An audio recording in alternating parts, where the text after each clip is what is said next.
تو وہ شخص کہنے لگا, واپس چل کے بیٹھ, کہتے ہیں کیسے فیل کر رہے ہو؟ کہنے لگا جی اب تو بہت لائٹ فیل کر رہا ہوں, بوجھ ختم ہو گیا. تو وہ کہنے لگے کہ آپ کے کچھ چاہنے والوں نے آپ کے ساتھ کچھ ایسا کیا ہوا ہے کہ آپ انڈر پریشر ہیں. تو اس کی بہت ساری سمٹمز ہوتی ہیں جس میں سے کچھ میں نے بتایا. تو یہ بتائیں, اب آپ نے یہ جیسے واقعہ سنایا, اور کوئی ایسا انسیڈنٹ ہمارے ساتھ شیئر کیجیے جس نے آپ کو ہلا کے رکھ دیا ہو یا ٹریگر کیا ہو بہت زیادہ. بہت زیادہ, بلکہ میری پوری زندگی بدل گئی تھی. یہ 2001 کی بات ہے. ایک بہت بڑے کالمسٹ تھے, وہ آج بھی بہت بڑے میڈیا مین ہیں. میں ان کے ساتھ مل کے ٹی وی کا ایک پلے لکھ رہا تھا, آئی واز کو رائٹر.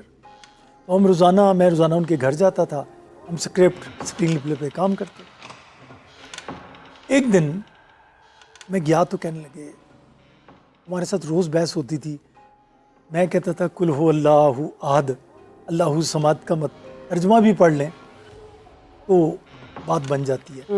تم کہتے تھے نہیں سر, کل ہو اللہ احد کی اپنی فریکوینسی ہے, اللہ صمد کی اپنی فریکوینسی ہے. سر ایسے نہیں ہوتا. تو ہماری بحث چلتی رہتی تھی, اسکرپٹ لکھتے ہوئے, بات چیت کرتے ہوئے. کہنے لگے آج میرے ساتھ ایک ایسا واقعہ پیش آیا کہ میرا فریم آف ریفرنس فرق ہو گیا. میں نے کہا سر کیا ہوا؟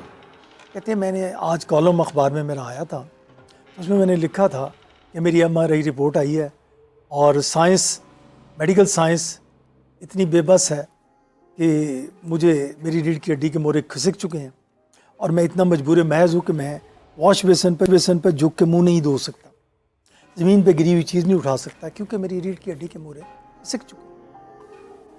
تو کسی اللہ کے بندے نے وہ کالم میرا اخبار میں پڑھا. اس وقت موبائل نہیں تھا, تو اس نے میرا لینڈ لائن نمبر لیا, تو اس کی کال آئی تھی. تو پھر سر کیا ہوا؟ کہتا پھر یہ ہوا کہ تمہیں پتہ ہی ہے کہ میں ایسے بابوں میں بلیو نہیں کرتا. تو میں نے انہیں تھوڑا سا سنپ کیا. تو انہوں نے کہا بھائی ایک دفعہ ملو تو صحیح, پھر دیکھو ایک اللہ کی سائنس بھی ہے, میں وہ دکھانا چاہتا ہوں. کہنے لگے میں نے بادل نخواستہ نہ چاہتے ہوئے آ جائے.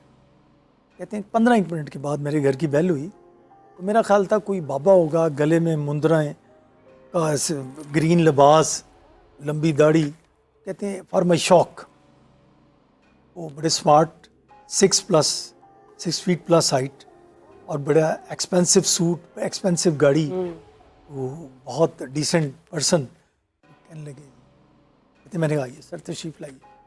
وہ میرے ڈرائنگ روم میں آ کے بیٹھ گئے. تو میں نے کہا سر آپ میری توقعات کے بالکل برعکس ہیں. کہنے لگے کہ جو نہیں ہوتا کہ جو حلیہ آپ نے کنسیو کیا ہے لوگ ویسے ہی ہوں, لوگ ایسے بھی ہوتے. اپنے کچن سے آپ 4 گلاس پانی کا منگوائیے. کہتے ہیں میں نے ملازمہ کو کہا, وہ پانی لے آئی. وہ کہنے لگی آپ کا کچن, آپ کا گلاس, آپ کا پانی, میرا کچھ نہیں. میں اب کچھ کروں گا تو وائبریشن میرے اندر شروع ہو جائے گی, تو اس وائبریشن کے بعد میں بول نہیں پاؤں گا. تو میں آپ کو کہوں گا پانی کا گلاس اٹھا لو, آپ اٹھائیں گے, اشارے میں ہی مجھے بتا دیجیے اس کا ذائقہ کیا. میں پڑھتا جاؤں. اس صاحب نے پہلا گلاس اٹھایا. ان کا پنجابی میں ایکسپریشن تھا, پنجابی کا لفظ ہوتا ہے کسیلا. کہتے ہیں کسیلا ہے گاسی. کسیلا مطلب تھوڑا سا بٹر, لائٹ نوٹ پہ بٹر. ٹھیک. کہنے لگے کہ جی تھوڑا سا.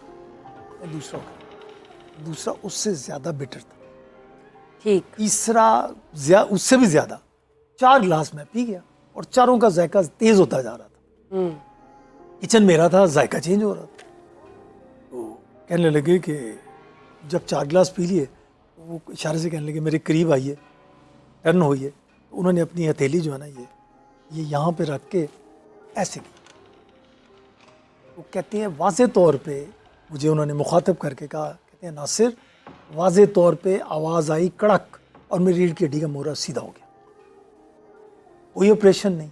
تو کہنے لگے کہ میں حیران ہو گیا. میں نے کہا سر چائے پیجیے. انہوں نے چائے پیتے ہوئے میں نے کہا سر یہ کیا ہے؟ کہنے لگے یہ